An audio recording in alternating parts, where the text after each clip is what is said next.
do lado dele. Fica aí, Júnior. Amor, fica aqui, eu vou ter que ficar na frente, que eu vou controlar o som pro Zé, que ele vai fazer a oração. Já tá no Instagram, ao vivo.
Soraya. Trabalho com ela um monte de vezes já.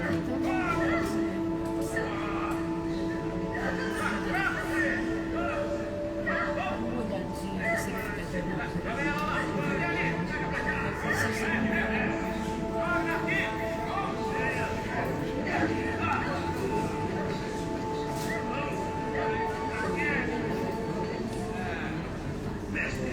Essa mulher foi apanhada no próprio ato, adulterando.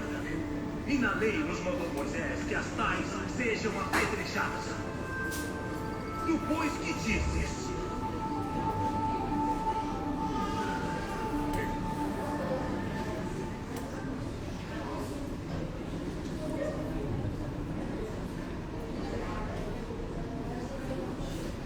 Você viu essa série? Eu ainda não vi. Como são esses artistas? Pois que dizes? Madalena.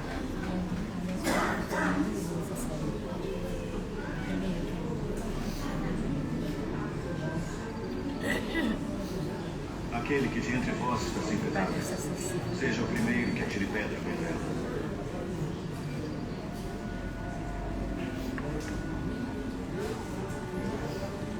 Acho que é no Netflix. É, ela falou. A gente chegou lá domingo, ela estava assistindo.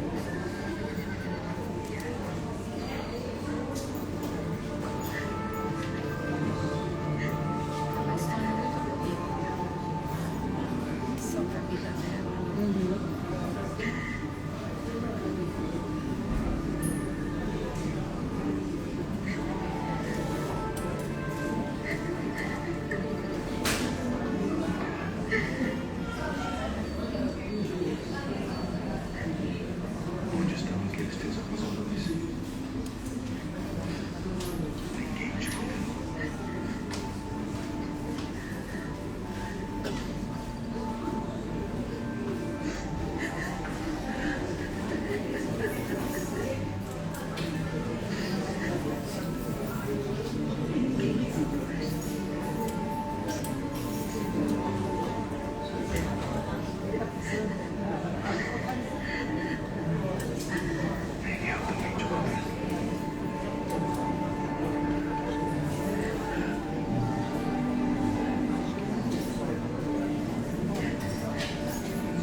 Eles têm vindo toda semana, né?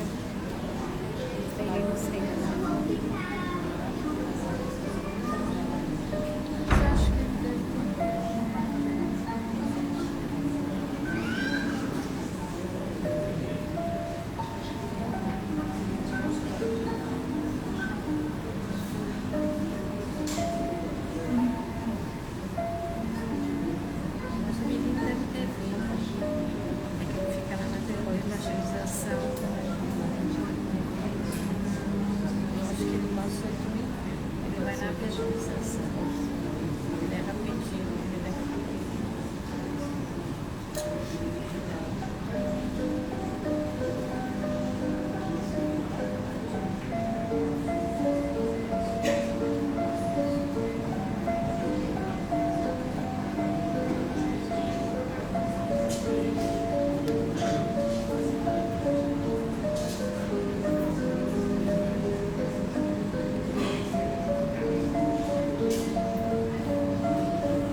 USB mode.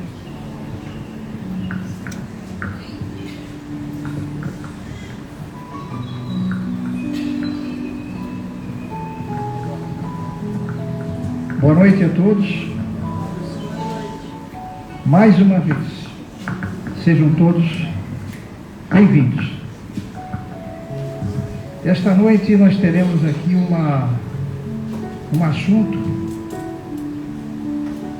poderíamos dizer que é o assunto do momento: pluralidade das existências, transição planetária. Quem vai discorrer sobre esse assunto nessa palestra é o nosso querido amigo Davidson Lemela, que já está aqui aguardando. E temos a certeza que esse assunto ficará mais uma vez registrado na memória de todos, que servirá como um aprendizado para todos nós. E como sempre fazemos, vamos todos nos ligarmos neste momento com Deus, nosso Pai, com Jesus. E eu peço a gentileza de todos para que possam nos acompanhar numa prece, fazendo um esforço, para que todos nós coloquemos as nossas inquietações do lado de fora, para que assim possamos facilitar os mentores, orientadores, instrutores desta nossa casa bendita, para que assim, não apenas nós que aqui estamos, sejamos beneficiados por esta paz que estamos sentindo neste momento, mas também possa sair daqui um magnetismo precioso, não apenas para os nossos lares, nossos amigos, colegas, familiares em geral, mas possa partir daqui também o auxílio a todos os cantos deste planeta, onde houver provas e expiação extremamente delicadas, que possamos nós, através da ligação com o alto que agora fazemos, possamos contribuir para que essas equipes socorristas possam se apoiar em nós e levarem o socorro, o amparo a todos os nossos irmãos que se encontram em profundo desespero. Jesus, Mestre amado, nós neste momento deixamos todas as nossas preocupações do lado de fora e nos ligamos especificamente na vossa imagem. A vossa imagem de candura, de bondade, transmitindo para nós uma paz inexplicável. Mestre querido, neste momento, nós vos suplicamos, banha-nos com a vossa luz, a fim de que possamos, todos nós unidos pela fé, contribuirmos de alguma forma, auxiliando aqueles que mais necessitam. De nossa parte, amoroso Mestre, somos profundamente agradecidos pela vida. Somos gratos por tudo que temos. Dificuldades, sejam quais forem, nós superamos pela fé. E assim, Mestre, ao começarmos a apresentação do amigo Davidson, que irá discorrer palestra tão importante para nós, banha-nos, Mestre, com a vossa luz. Pai nosso que estais nos céus, santificado seja o vosso nome, Senhor. Venha a nós o vosso reino, seja feita a vossa vontade, assim na terra como em toda parte. O pão nosso de cada dia dai-nos hoje, Senhor. Perdoai as nossas dívidas, assim como nós perdoamos de todo o coração aos nossos ofensores. E não nos deixeis cair em tentações, mas liberta-nos, Senhor, de todo mal, que assim seja. Gratidão, Senhor. Gratidão, gratidão, gratidão. Com vocês, Davidson Lemela.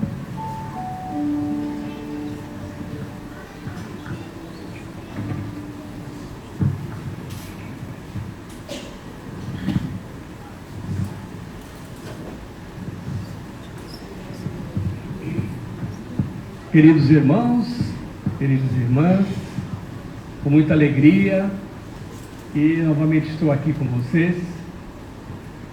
Aceitei o convite aqui dos companheiros da irmã Angelina para estarmos conversando hoje sobre um assunto, um tema que ele já aqui anunciou.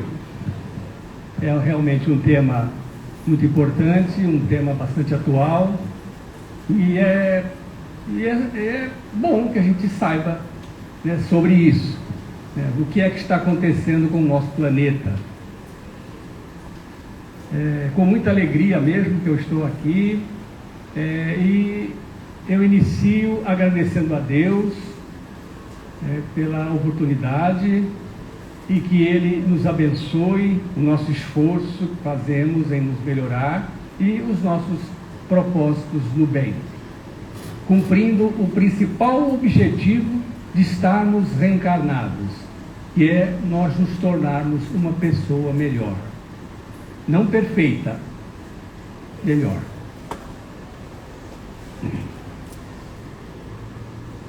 Eu mostrei para vocês aqui da outra vez o meu livro, né? Muitas pessoas já adquiriram o meu livro. Chama-se Demônios ou Hormônios. E hoje eu vou abordar também o capítulo que está aqui nesse livro.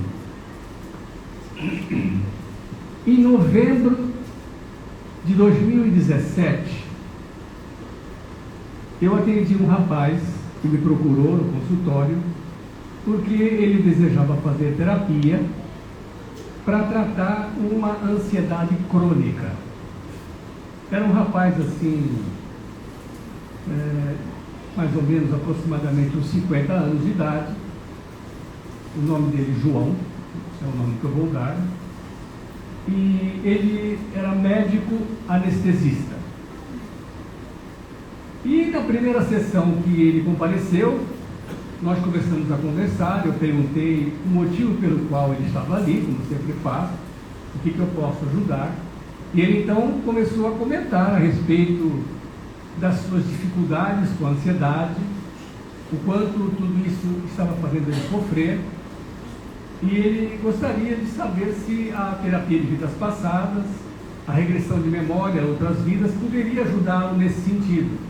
E eu expliquei para ele que muitos dos nossos problemas que temos na vida, muitas dificuldades que passamos, as dores que enfrentamos, questões emocionais, questões de relacionamento, estão relacionados às nossas experiências que vivemos em outras existências. Nós temos uma memória inconsciente, eu disse a ele, que poderia se assemelhar assim, por exemplo, ao Oceano Pacífico. E temos uma memória consciente que nós poderíamos assemelhar ela como se fosse uma pequena noz boiando no Oceano Pacífico. Ou seja, a nossa memória inconsciente, aquilo que nós temos guardados nessa memória inconsciente é imensurável. E a nossa memória, ela é indelével, ou seja, ela nunca se apaga. Todas as emoções, todos os dramas que passamos, todas as histórias que vivemos, os nossos personagens do passado, os nossos pensamentos que tivemos lá naquela vida do passado antiga, tudo isso está devidamente preservado dentro de nós. E muitas dessas coisas, muitas dessas vivências que tivemos no passado, muitas delas podem estar nos influenciando na nossa vida hoje. E uma dessas coisas é a ansiedade. Mas nós estávamos conversando e existe um momento da terapia, um momento das sessões de terapia em que eu pergunto ao paciente sobre os seus sonhos e o seu sono. Pergunto como que é o seu sono, se ele dorme bem ou não, se ele diz que não dorme, como é que é não dormir bem para você? Como é que é o seu sono? E pergunto de sonhos, porque os sonhos, eles são muito importantes na terapia, porque na verdade os sonhos, eles representam, na maior parte das vezes, as nossas andanças que fazemos à noite quando saímos do corpo. Então vamos visitar muitos lugares, nós vamos muitas vezes fazer cursos, assistir palestras, podemos nos encontrar com pessoas queridas que conhecemos de outras vidas, ou até dessa vida mesmo. E também podemos encontrar, quando saímos do corpo à noite, pelo sono físico, nos encontrar com desafetos do passado. Espíritos desencarnados que conviveu conosco numa outra vida, no passado, a qual nós prejudicamos ele e ele hoje está nos perseguindo. E durante essas ausências do corpo, durante o sono, nós podemos nos encontrar frente a frente com esses desafetos.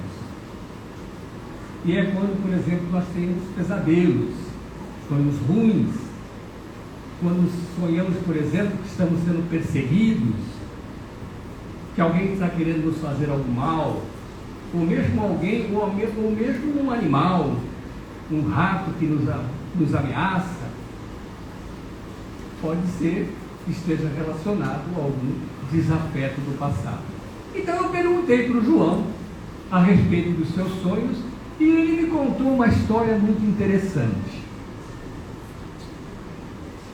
Ele falou que era uma pessoa que sonhava bastante, mas ele disse que quando ele tinha mais ou menos uns 10 anos de idade, ele morava numa cidade do interior do Rio Grande do Sul, uma casa antiga, de 2 cômodos, de dois andares, e quando ele tinha uns 10 anos, certa noite, depois do jantar, ele subiu as escadas e foi para o seu quarto dormir. Deitou-se na cama, isso ele contando.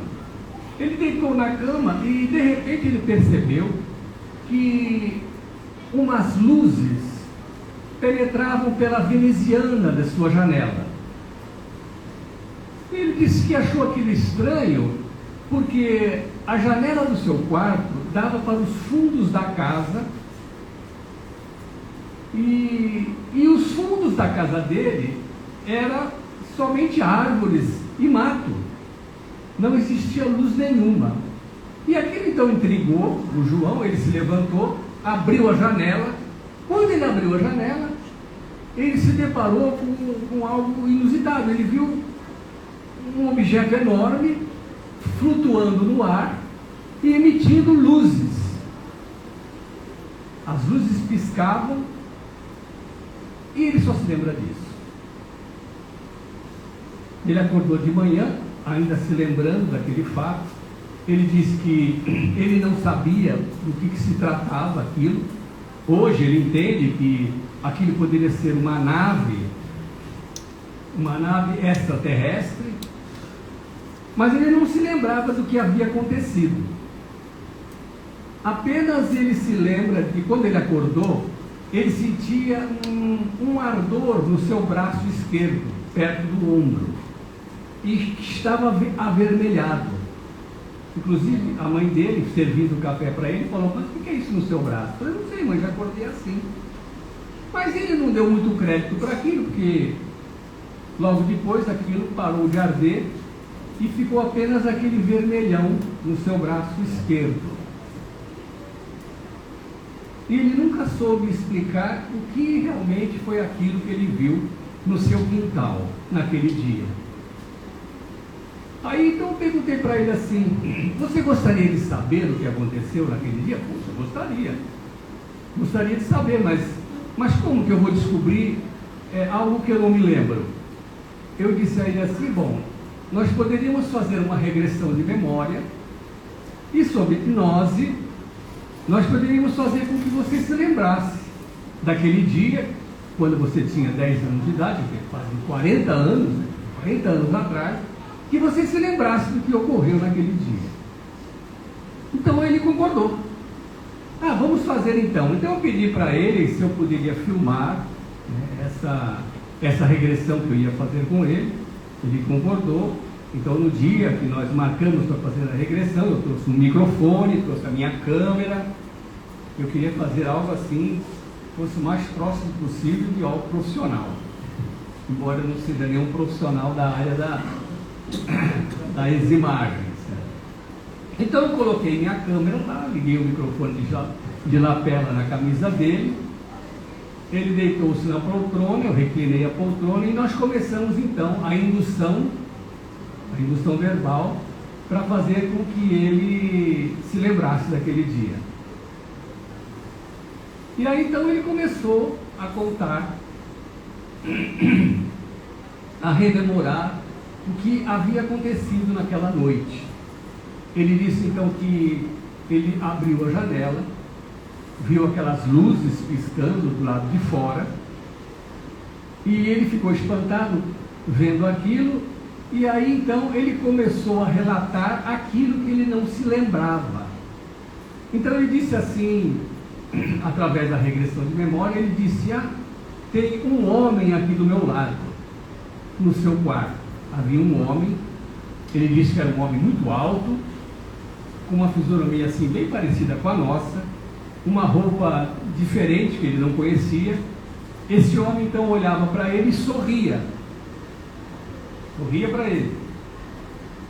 Eu perguntei para ele: você não sente medo? Não sinto medo algum.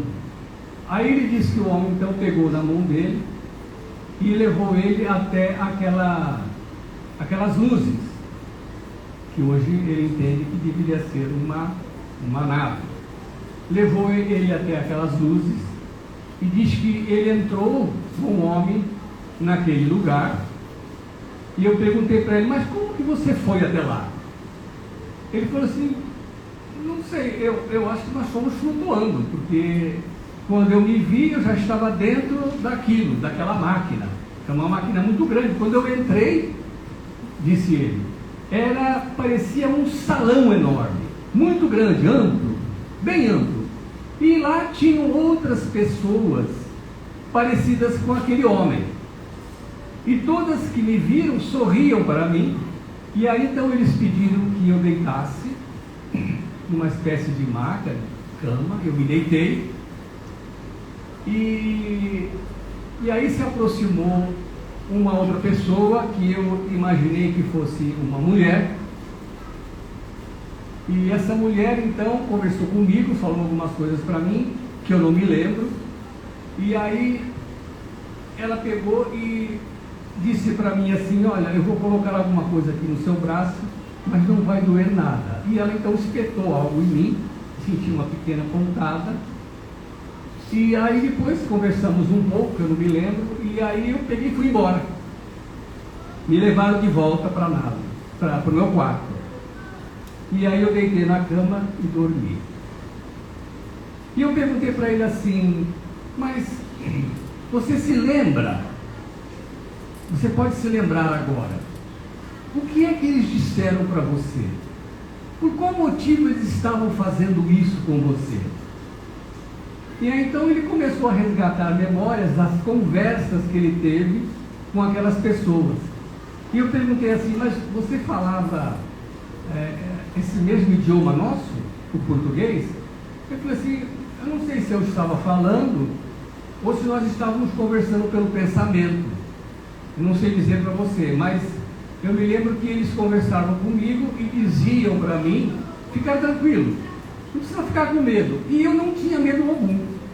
Não sei, a sensação que eu tinha, disse ele, é como se eu estivesse com pessoas conhecidas.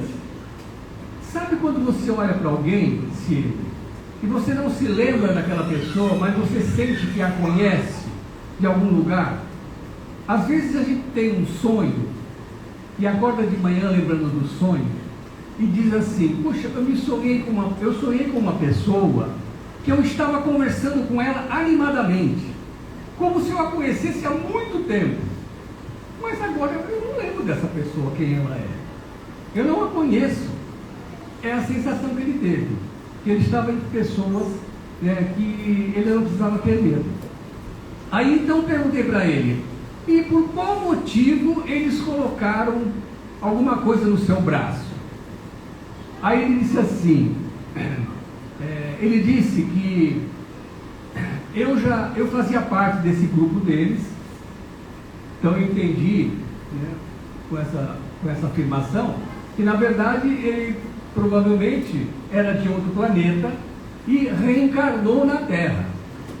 E aqueles que estavam visitando ele eram provavelmente conhecidos dele.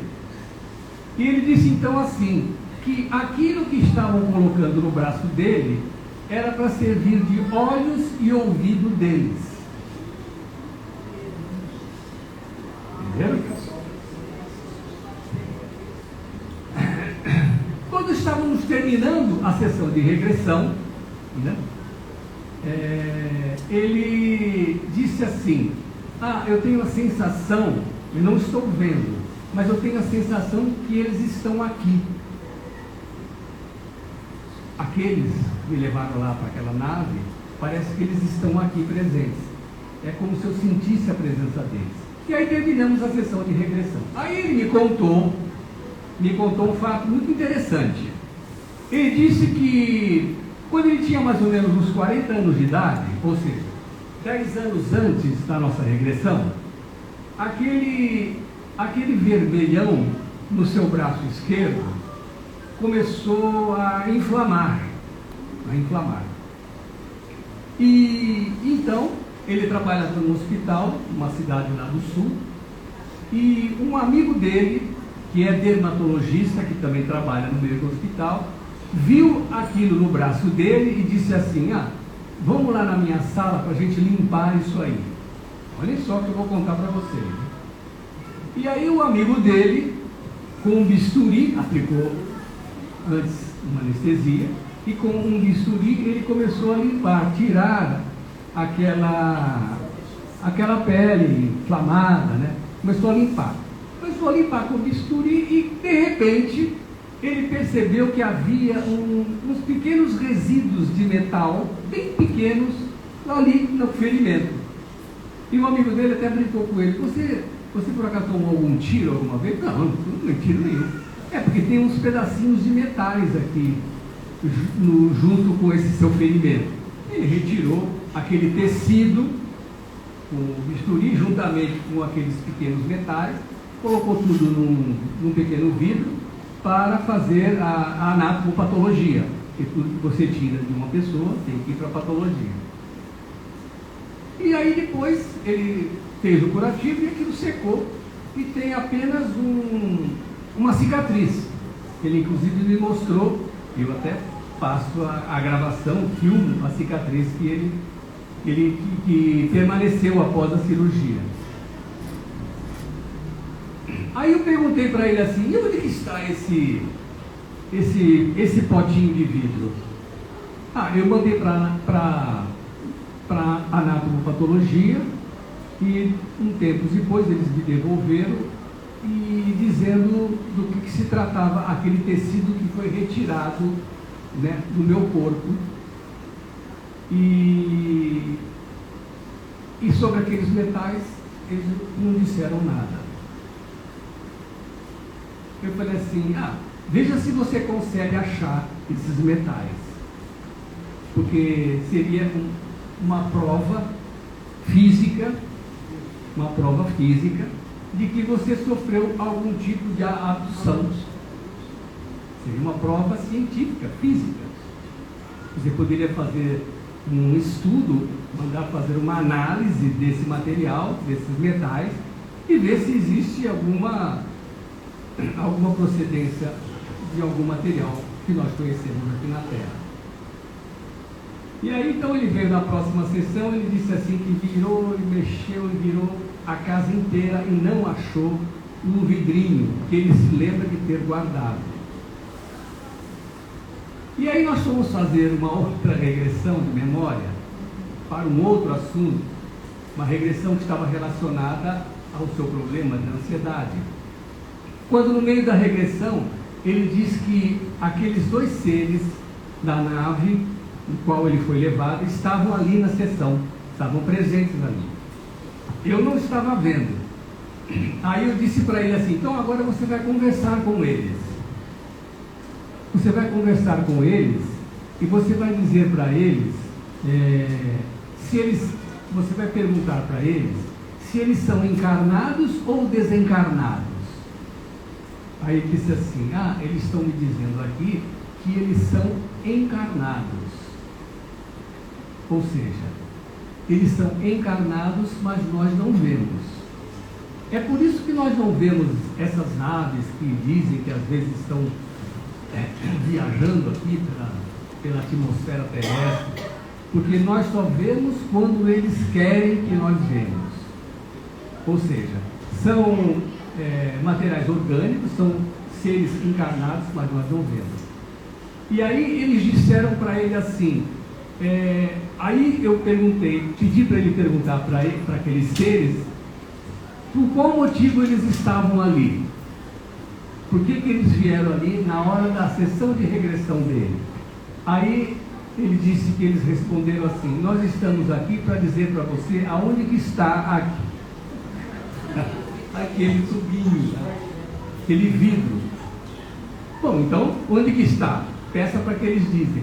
Aí eles disseram assim: eles vão falar para mim quando eu estiver dormindo, porque é mais fácil de eu entender. Tudo bem. Quando chegou na outra sessão, olhem só, quando chegou na outra sessão, ele chegou: achei o vidro.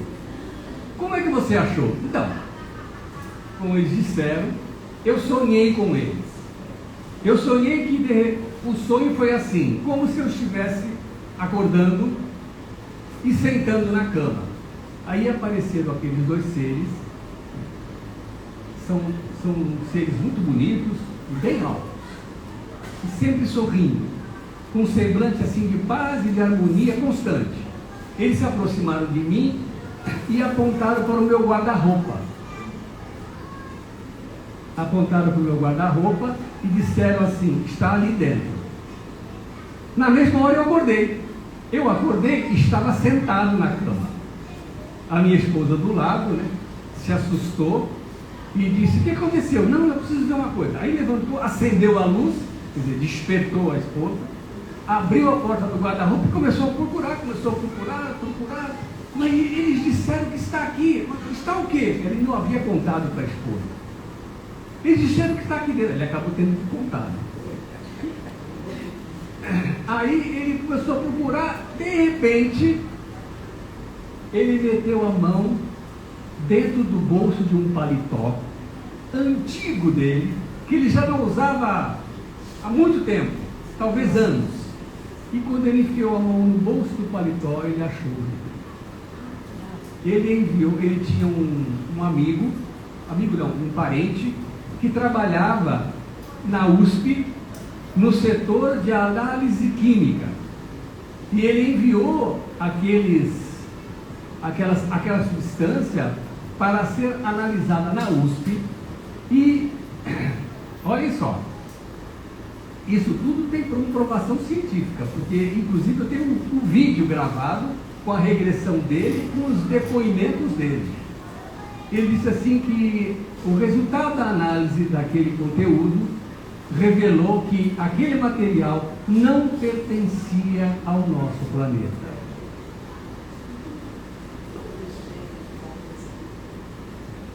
Aí eu peguei o vídeo, fiz toda uma edição muito legal. Eu tenho um filho meu que trabalha com edição de imagem, design gráfico. Ele preparou o vídeo. Eu tinha uma pessoa, uma paciente minha que era professora de inglês, dei o vídeo para ela e falou: Veja se você consegue me traduzir o que a gente fala por inglês, porque eu quero colocar uma legenda em inglês, porque sabe-se lá para onde esse vídeo irá. Preparei o vídeo, estava prontinho, ele falou assim, não divulga. E até hoje o vídeo está comigo e ele não autorizou a sua divulgação. Talvez por conta, pelo fato de ele ser médico, para ele não se expor, né, na classe médica e não ser motivo de gozação, ser caçoado, né? Porque está com um negócio de ET, né? Então o vídeo está comigo. E eu fui no programa, há 2 semanas atrás, eu fui naquele programa Fronteiras da Ciência, que passa na TV Santa Cecília, com Jadir Albino, falando sobre esse assunto. E eu acabei contando essa história para o Jadir e não sabia que o Jadir, ele é um ufólogo. Então ele gosta muito desse assunto e ele ficou desesperado. Mas como você não divulgou isso? Eu não tive autorização da pessoa para divulgar, eu não posso divulgar. Eu mostrei para ele, né, o vídeo, ele assistiu. Mas por que eu estou contando isso? Por que será que os ETs, os extraterrestres, os habitantes de outro planeta, por qual motivo será que eles precisam estar vindo aqui nos ajudar? Por que eles estão nos ajudando? Qual a necessidade disso? É o tema dessa noite, a transição planetária. A transição planetária, na verdade, significa, é um termo que significa que nós estamos vivendo um momento muito importante, um momento muito grave, muito sério, que a grande e esmagadora maioria das pessoas do planeta nem se dão conta. Nesse momento que nós estamos vivendo. É um momento em que nós estamos transitando entre o mundo de expiações e provas, que é o mundo que se caracteriza a Terra, e migrando para o mundo de regeneração, o mundo regenerado. O mundo de regeneração é um mundo onde a vida vai ser muito mais fácil, mais simples, não haverá doenças, a morte vai ser muito melhor entendida, não haverá guerras, nem haverá crimes bárbaros, não haverá mais perseguições, será um mundo muito melhor de se viver. Mas nós estamos no olho do furacão. Nós estamos vivendo o momento mais difícil, que é o momento justamente entre uma fase e outra.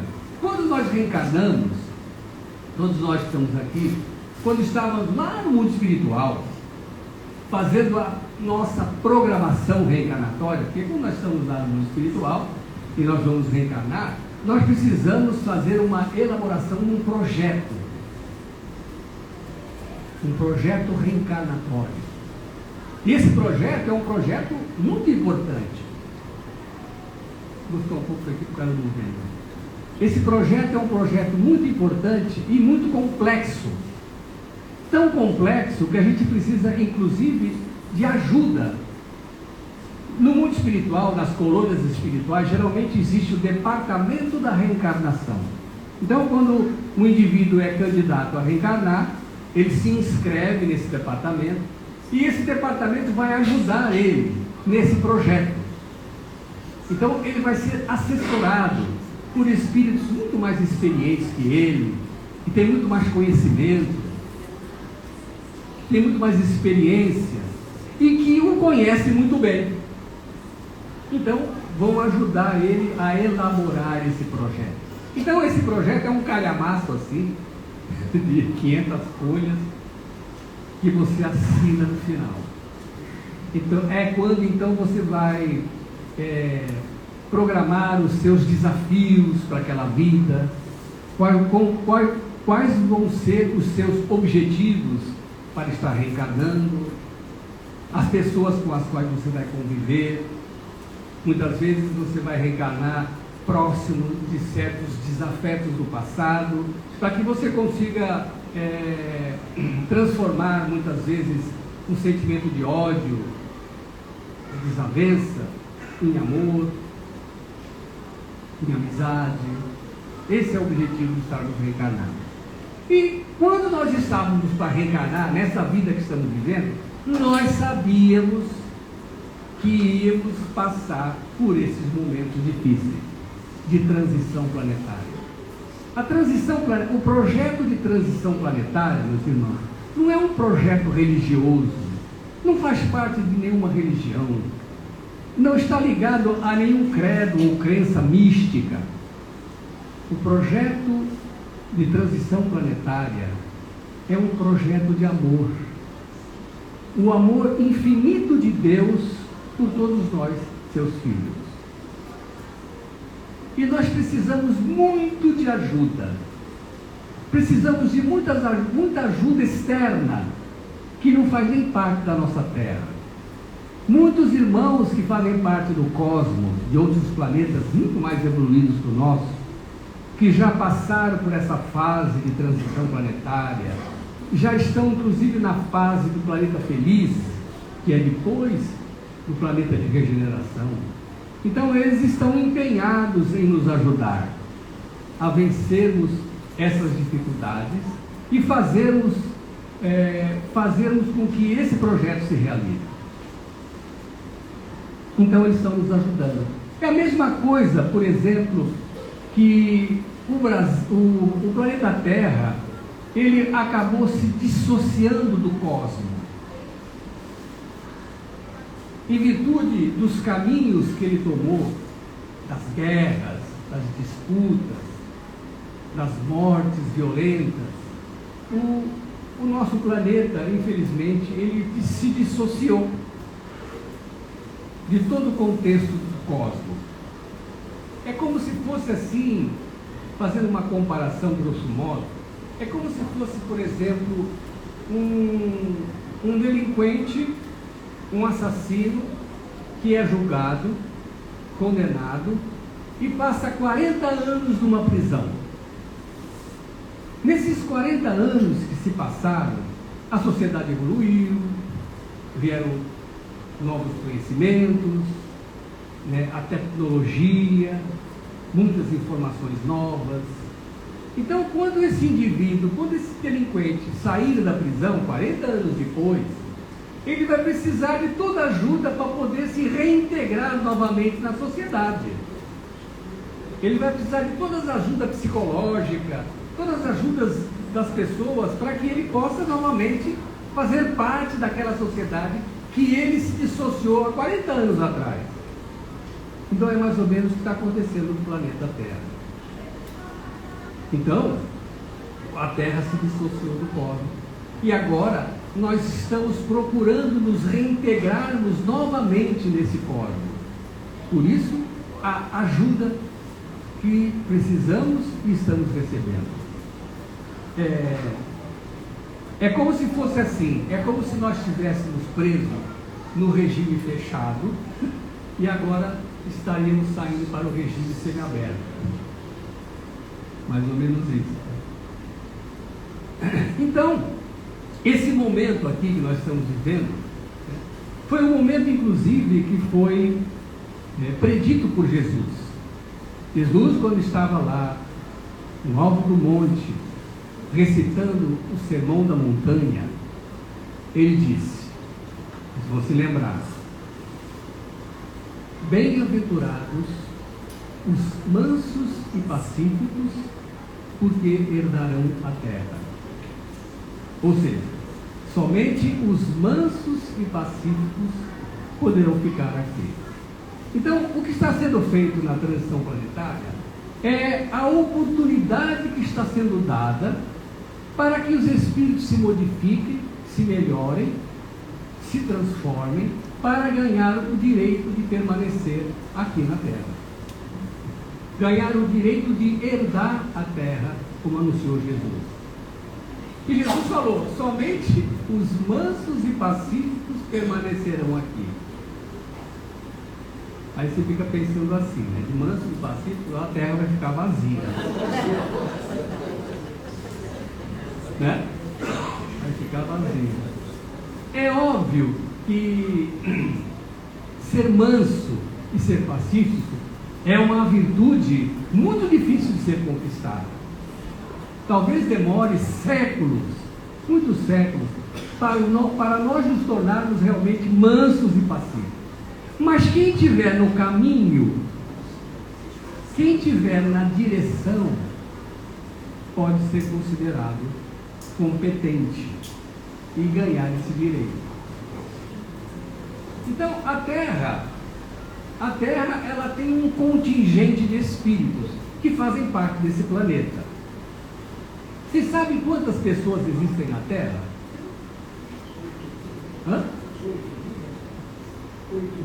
8 bilhões? Encarnados. Mas temos que considerar os desencarnados. Nós temos mais ou menos no planeta Terra aproximadamente de 20 a 25 bilhões de almas. De 20 a 25 bilhões. Ou seja, apenas 8%, aliás, 8 bilhões estão encarnados. Né? 1/3 está encarnado. O restante está desencarnado. Então, quando a gente for fazer esse estudo, nós temos que considerar o valor absoluto de habitantes do planeta, não só os encarnados, porque os desencarnados também estão nesse contexto, fazem parte da Terra. É claro que essa população do planeta, de 20 a 25 bilhões, é uma população variante. Por quê? Porque tem muitos espíritos que saem da Terra e vão reencarnar em outro planeta, e tem muitos de outros planetas que vêm reencarnar na Terra. Inclusive como está acontecendo nas últimas décadas. Existem muitos espíritos mais esclarecidos e mais adiantados que estão reencarnando na Terra. São conhecidos como as crianças estelares, as crianças índigo, crianças cristais. Então, a gente percebe nitidamente muitas crianças que parece que elas estão fora de um contexto social. Estão adiante, fazem perguntas incríveis, conversam muitas como adultos. Então, por isso, a população da Terra é variante. Mas está lá entre 20 e 25 bilhões de almas, que estão num processo de ganhar o direito de permanecer aqui. Mas nem todos vão poder ficar aqui. E eu vou explicar para vocês quem vai ficar e quem não vai. Eu sei que tem gente aqui que não vai dormir à noite.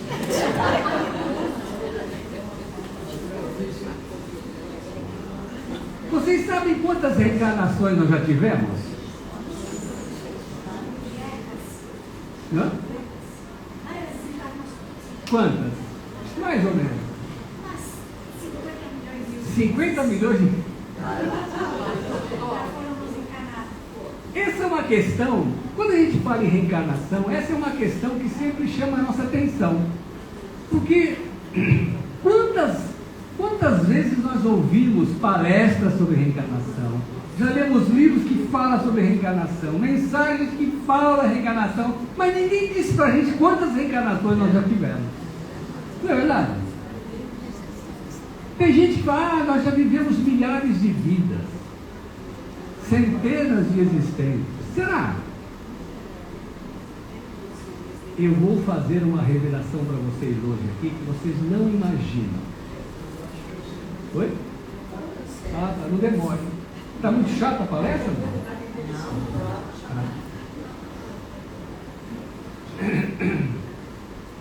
Eu vou dizer para vocês quantas encarnações nós tivemos. Vocês vão ficar de boca aberta. Existe uma agência americana chamada BPR. BPR quer dizer Bureau Population Research. Então, é uma agência que faz pesquisa populacional, certo? Americana. Extremamente conceituada, essa agência. Ela é convidada, requisitada para fazer testes populacionais, demográficos, em várias partes do planeta. São muito competentes. E os resultados delas são confiáveis ao extremo. Então foi dada para essa agência americana fazer um cálculo, olha só, de quantas pessoas já nasceram na Terra. Quantas pessoas nasceram desde os últimos 50 mil anos, desde os Homo sapiens. Os Homo sapiens, eles foram considerados como os seres privilegiados do planeta há mais ou menos 50 mil anos atrás. Então, foi dada essa incumbência para essa agência, desde os Homo sapiens, quantas pessoas nasceram na Terra? Parece uma coisa assim impossível de ser feita, né? Mas eles conseguiram fazer. Por quê? Existe muito registro de informação demográfica. Por exemplo, hoje nós somos 8 bilhões de pessoas. Na época de Jesus, há 2.000 anos atrás, sabe qual era a população da Terra? 300 milhões de habitantes. Ou seja, a população da Terra toda era um pouco mais que a população do Brasil hoje. Essa população de 300 milhões de habitantes, na época de Jesus, sofreu pouca alteração até o século XIV, que foi 320 milhões de habitantes no século XIV. E, obviamente, existia, assim, uma população com um crescimento demográfico bem pequeno, em virtude de que, antigamente, uma pessoa, por exemplo, na época de Jesus, uma pessoa com 30 anos era velha. Bom, na minha adolescência, né, que não faz muito tempo, né, uma pessoa de 60 anos era velha. Né? Nossa. Hoje não, né? Hoje morre alguém com 75, 80 anos. Bom, mas já morreu tão jovem. Eu já nem sei quando que a pessoa pode ser considerada jovem, considerada velha, não sei mais. As senhoras de idade aqui na frente estão vindo aqui no centro, trabalhando, dando passe. Estão trabalhando. Quantos anos a senhora tem?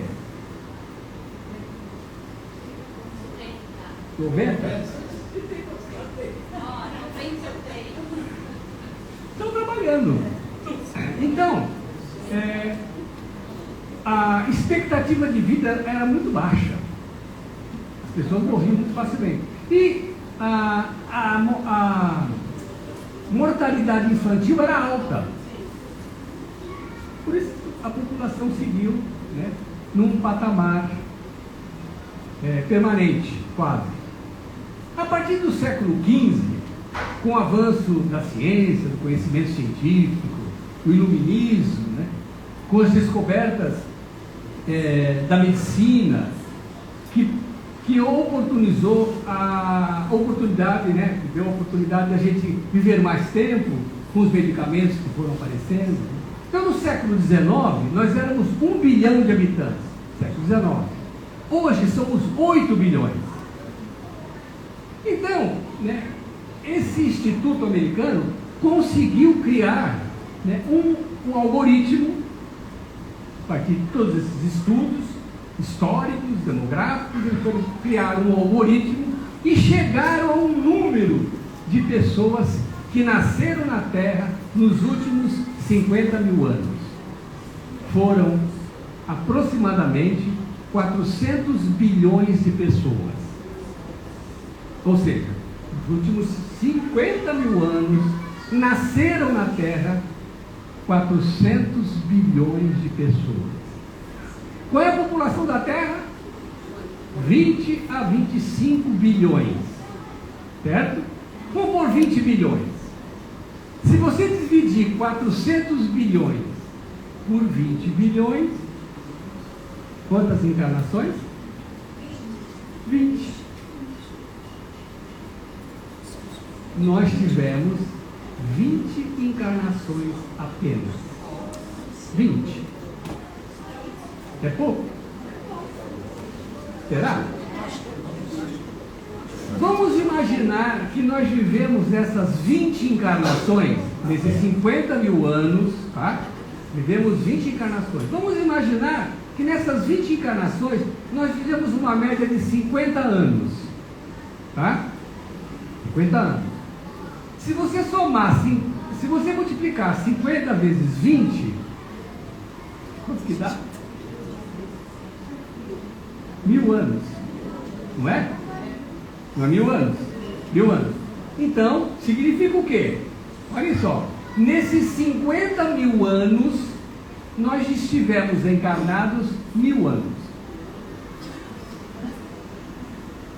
Nada.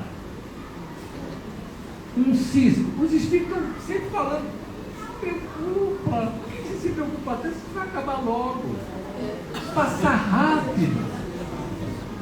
Não esquenta a cabeça. Os espíritos falam que a gente tem que ser igual um chuveiro velho. Não liga. Se ligar, não esquenta. Porque passa rápido. O que significa isso? Essa informação bombástica para você. Essa informação significa o seguinte: que o nosso processo de evolução, de crescimento, é feito aonde? No mundo espiritual. Aqui é como se fosse um teste. Então você se prepara, você estuda, às vezes passa 1000 anos no mundo espiritual, estudando, se preparando. Bom, agora estou preparado, agora eu vou. Pum. É como se a gente fosse fazer um exame, um concurso. O concurso tem 80 questões. Você tem que acertar pelo menos 60. Aí você vai fazer o concurso, acerta 30. Aí você vai continuar estudando, se preparando. Mesma coisa. A reencarnação é só um teste. A gente vem para cá para mostrar se aprendeu. 70% da população do planeta, desses 20 milhões de pessoas, não conseguiram aprender.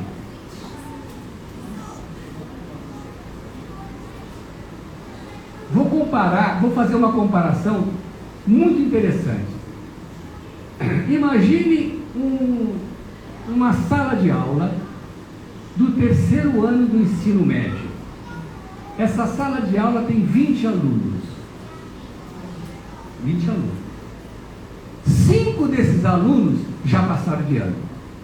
Por quê? Porque estudaram, entregaram os trabalhos, tiraram boas notas. Não precisam nem fazer exame. Já passaram de ano. 5. Outros 5 já repetiram de ano. Não tem jeito. Não adianta fazer exame, tira a nota que for, não vai conseguir média. Não adianta aquele trabalho que você entregou, não adianta entregar, não adianta. Já repetiu de ano. Sobrou 10. Esses 10, que são a maioria, esses 10, eles ainda têm uma chance. Ainda tem uma chance. É assim que se encontra a maioria dos habitantes do nosso planeta. E não estão aproveitando essa chance. Eu construí um teste psicológico. Esse teste, inclusive, eu já apliquei em muitos pacientes, individualmente. Já apliquei também em palestra, até depois a gente pode até marcar um dia para mim vir aqui aplicar esse teste. Então eu aplico no público. E esse teste que eu construí, ele mede, olha só, hein? Ele mede o nível de exigência das pessoas. Então, no final do teste está lá uma nota de 0 a 10, e essa nota estaria relacionada ao quanto que a pessoa é exigente, o quanto que ela é perfeccionista, o quanto que ela é intolerante, impaciente. Então o teste mede isso, 0 a 10. Então, no final dá uma nota. E não são perguntas, na verdade são determinadas situações do dia a dia São 14 questões. São 14 situações do dia a dia. 14. Cada situação dessa descreve uma dificuldade que nós temos no nosso dia a dia. E aí, a pessoa que faz o teste, ou o público, né, ele vai responder, em cada questão, vai responder assim: se ela é daquele jeito, nunca, às vezes, quase sempre, não, nunca, às vezes, quase sempre ou sempre. Ela vai fazer um X. E cada questão daquela avalia um traço de caráter. E aí, no final, vamos tabular esses valores e vai dar uma nota. E interessante, olha só, interessante que tanto o teste aplicado individualmente, o paciente lá no consultório, como o teste aplicado coletivamente, porque na hora eu faço a pergunta, eu mostro lá na tela a pergunta, e eu, quem é assim nunca? Aí levanta a mão. Quem é assim às vezes? Aí levanta a mão. Aí aquele que dá a maioria, eu vou anotando. E interessante que tanto o teste aplicado individualmente quanto coletivamente, a nota do nível de exigência das pessoas está em torno de 6,5 a 8. Nível de exigência, 6,5 a 8. O que significa isso? Vamos imaginar que vocês fizessem o teste aqui e vocês obtivessem, por exemplo, uma nota 7, que está na média aí das respostas. Tivesse uma nota 7. O que significa essa nota 7? Significa que o seu nível de exigência é 7 e o seu grau de flexibilidade é 3. Seu grau de flexibilidade, o quanto você é flexível na vida, 3. Que esse 3 é que importa. No século XIX, Charles Darwin, ele lançou a teoria da evolução das espécies. E ele demonstrou na época que existem espécies de animais que são extintas, desapareceram. E existem espécies de animais que estão aí até hoje, sobrevivem. Pergunto para vocês, quais que vocês acham que são as espécies de animais que permanecem, que não são extintas? E isso são aquelas que conseguem se adaptar. Não são aquelas que estão no topo da cadeia alimentar, não são as mais ferozes, não, são as que se adaptam. Onde é que estão os dinossauros? Desapareceram. Onde é que estão os dentes de sabre? Os mamutes? E as baratas estão aí até hoje. Barata é o ser mais adaptado do planeta. Então, seja igual uma barata, ou igual uma zebra, como eu expliquei da outra vez. Então, os animais que conseguem sobreviver são aqueles que conseguem se adaptar. Adaptar às mudanças geológicas, climáticas, conseguiu se adaptar, permanece vivo. Transportando isso para a psicologia humana, quais que vocês acham que são as pessoas mais felizes? As mais flexíveis. Exatamente. As mais flexíveis. Aquelas que sabem administrar a contrariedade do dia a dia da vida. Aquelas que sabem, por exemplo, ter mais tolerância, mais compreensão, mais humildade. Essas são as mais felizes. E essas são as que vão herdar a terra. Aí eu descobri, no meu teste psicológico, eu descobri qual a nota de corte. Ou seja, quem vai ficar, quem vai ser exilado. Quem vai para outro planeta. Porque quem não conseguir se adaptar a essas mudanças, quem não conseguir aproveitar a oportunidade que está sendo dada, derradeira, vai para outro planeta. E não adianta chorar. E não é castigo divino. É o próprio comportamento da criatura, as próprias emoções dela, que acabam fazendo com que ela seja atraída para aquele lugar. a nota de corte é 6. Então, se você fizer o teste, tiver 6,5,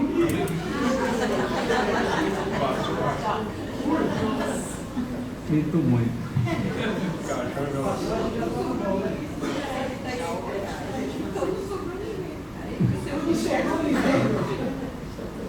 Segundo os próprios espíritos nos ensinam, né, falam bastante, aquela mensagem de Bezerra de Menezes, ele fala assim que a grande maioria da população do planeta são como mortos-vivos. Palavras de Bezerra de Menezes. Morto-vivo, o que é? Um zumbi. Zumbi.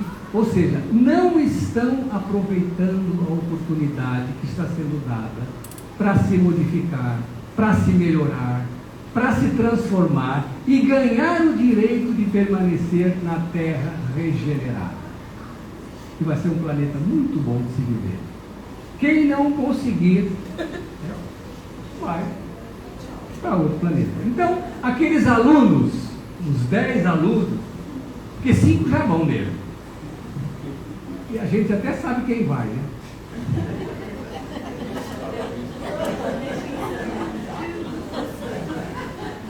A gente até já sabe. Aqueles 10 têm que se empenhar para se melhorar, para ganhar o direito de ficar, porque senão vai. Então, para ganhar o direito de poder ir para o curso superior, para fazer a faculdade, ou seja, para viver num mundo mais feliz. Fácil? Não é fácil. Mas nos está sendo dada muitas oportunidades. Ninguém vai poder dizer, mas ninguém me falou nada. Eu não sabia. Então a maioria das pessoas não está nem pensando nisso. Está vivendo a vida material dela, correndo atrás do dinheiro, dos bens materiais, sabe, da beleza física estonteante. Isso não vai nos levar a um mundo feliz. Porque nós temos que aprender a sermos uma pessoa melhor. Não uma pessoa perfeita. Não crie expectativas difíceis de se atingir. Não queira ser igual Chico Xavier, Madre Teresa, Irmã Dulce. Nada disso. Nós só temos que apenas que ser melhor. Então, eu explico para o paciente, quando eu aplico esse teste, eu explico assim, que nós temos que trabalhar na redução do dano. O que é isso, a redução do dano? Você, por exemplo, obteve uma nota 7,5, se esforça para você conseguir baixar para 7. Depois você continua se empenhando, baixa para 6,5. Se conseguir chegar no 100, você fica aqui. E é fazer a redução do dano. Redução do dano o que é? É você melhorar o que é possível você melhorar. Então, por exemplo, você fuma um maço de cigarro por dia. Fuma meio, né? Você fala mal dos outros.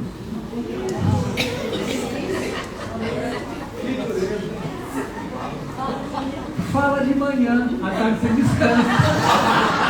A língua.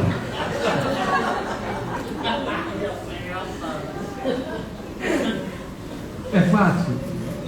Não é fácil. Como eu falei da outra vez, mais fácil é tomar Rivotril, Fluoxetina, né? Do que você se modificar. Porque para se modificar, nós temos que nos empenharmos. E é um empenho constante, diário. Temos que estar sempre nos preocupando em nos tornarmos uma pessoa melhor. Lembre-se, não precisa ser perfeita, apenas melhor.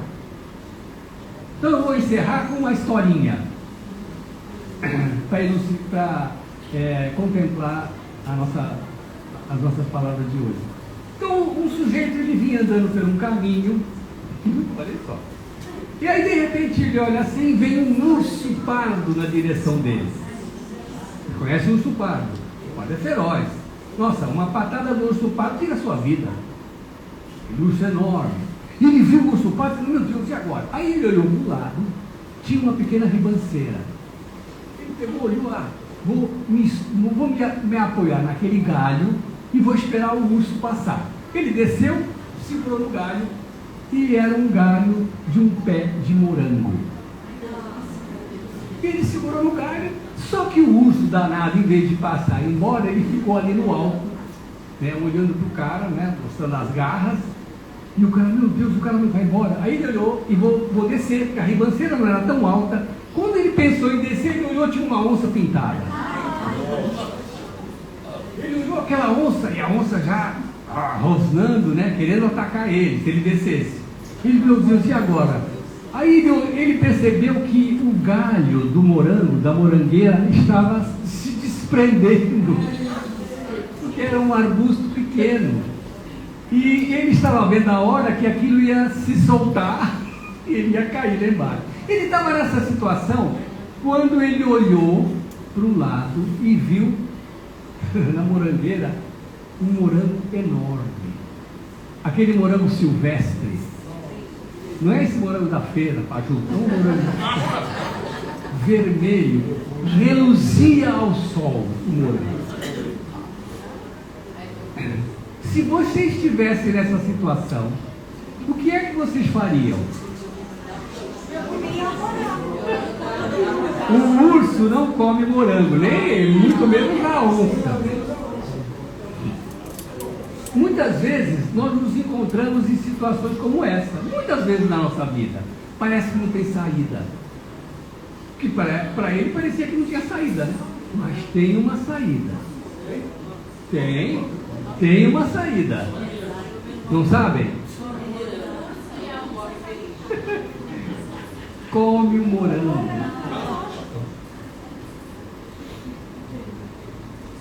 Aproveite a vida.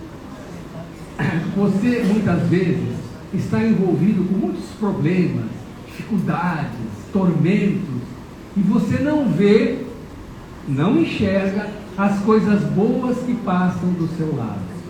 Elas passam e vão, e você não aproveitou.